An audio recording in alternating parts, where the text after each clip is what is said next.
and welcome back to Amani Beadwear. Today I am cutting off 2 of my waist beads. I'm going to be tying on 3 new waist beads. I'm so excited because it is time to set new intentions, time for some new energies. The month of June, my birth month, and I am so excited. If you have not yet subscribed to the channel, your subscription would be amazing, guys. I do entrepreneur vlogs, lifestyle vlogs, and I just like to give you a little glimpse into my world. Listen, I bring the vlogs. So without further ado, let's get to it. As I told you in the last video, I have decided to go ahead and start the second half of the year and my birth month by deciding which waist beads I'm going to remove and tying on some new ones. So I'm excited. I hope you are too. Things that you'll need when you're tying on and cutting out waist beads. You're gonna need you some scissors. You're gonna need you a type of container to catch your beads. Unless you decide that when you cut them out that you want to tie that last portion on as an anklet, have a bowl, some type of container to catch your beads. You're gonna need any of the waist beads that you're gonna be tying on. Today I'm tying on actually 2 of my new waist beads that I have on my website right now. Heritage, I have Prosperity, and a while back I had solid white. I am bringing those back to the website, so I'm going to be doing solid white. And excuse the noise, my neighbor's cut his yard. You may hear a lot of noise in the background. You're going to hear Nike, which is my Chihuahua, and you're probably hearing my neighbor who's tending to their lawn right now. But we're going to press on. So as you know, it's my birth month, and per the last vlog that I did, I am going to be wearing white every day for the month of June. And so what better way to tie on a new white strand tied on waist bead. Now I have a white one on, and I tied this one on back in January. And I tied it on, had to cut it out, tied it back on, and so I believe this one has served its purpose. So I'm going to cut that one first. So let's get started.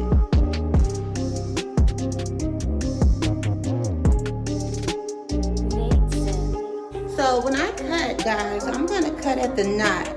That way all of them won't hit the floor.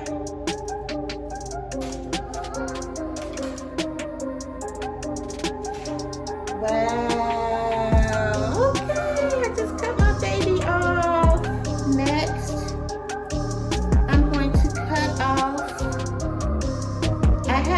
Two green apples. I'm gonna leave both of those on, and I'm gonna cut off this multi-mix. The knot is already in the front.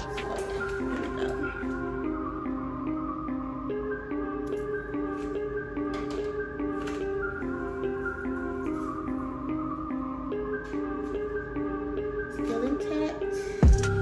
That's 2 down. I've already cut out 2. Wow. So I really become one with my waist beads, guys. They're like my second skin. Like this is really something for me. I'm gonna go ahead and start tying on my new ones.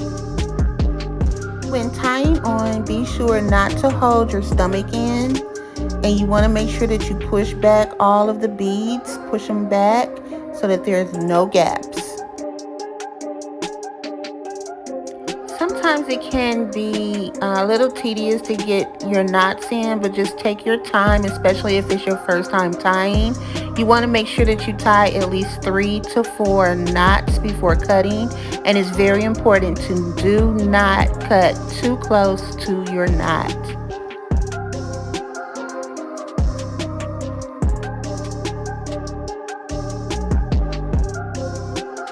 If you're new to the waist bead journey, you may experience some what feels like pinching.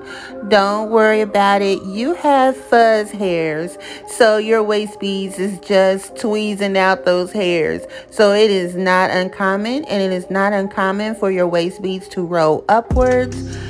So don't let that deter you.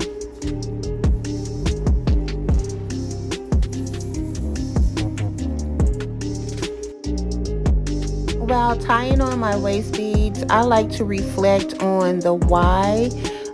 Why am I tying these on? What do I hope to accomplish? And so I am meditating on those things as I'm tying on. I don't rush the process. I take my time as I'm tying them on so that I can definitely make sure that I'm transferring the right energy.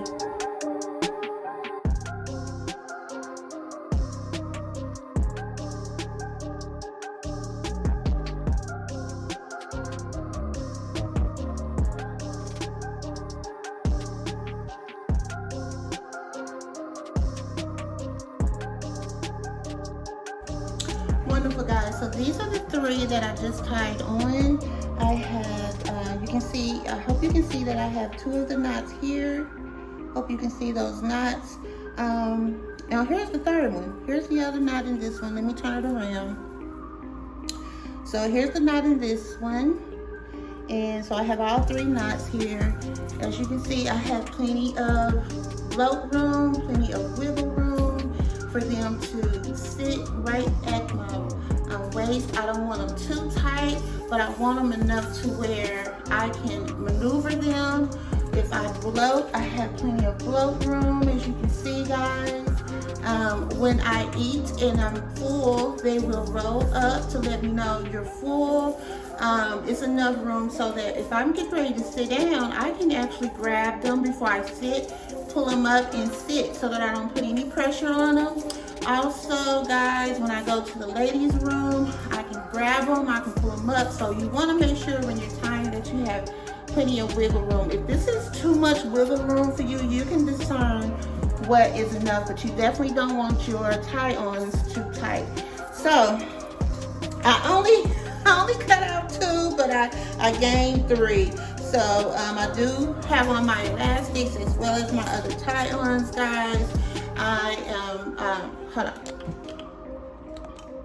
So I feel really good about the ones that I just tied on.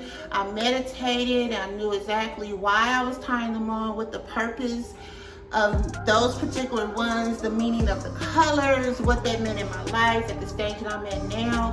And I don't know, maybe next month, maybe in the next few months, I'll cut off some of the other old ones. Or I may just leave these all on until the end of the year. I'm not really sure.